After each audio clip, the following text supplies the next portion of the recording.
बिस्मिल्लाहिर्रहमानिर्रहीम। अस्सलाम वालेकुम। आप देख रहे हैं K92 न्यूज़ और मैं हूं आपकी मेज़बान नाइला भट्टी।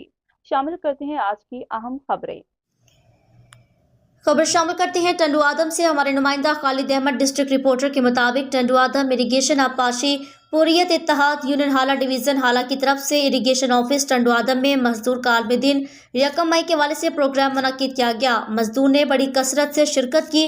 टंडू आदम सब डिवीज़न टू टंडू आदम में इंजीनियर हाला डिवीज़न जनाब Khalid Jan Baloch, SDO sub division two Sirajuddin Memon, SDO sub division 1 Abdul Majid Chana, chairman हाला डिवीज़न सिकंदर अली थीम, सदर वहीद अली काका, जनरल सेक्रेटरी रिजवान अली मेमन, जावेद अली, रजब अली गाहुटी, मौला बख्श निज़ामानी, मोहम्मद खान भट्टी, यार मोहम्मद कमरानी, पठान लगारी, कुर्बान खासकिली, अशाक अली, मगरियो अयूब लंजवानी, अमीर अली मलुखानी, वली मोहम्मद पीवर बहादुर अली चाकरानी, कमरुद्दीन सलंगी, अनवर अली थीम, सोशल मीडिया के इंचार्ज हाफिज हबीबुल्लाह अब्बासी और दीगर दोस्त अहबाब भी मौजूद थे।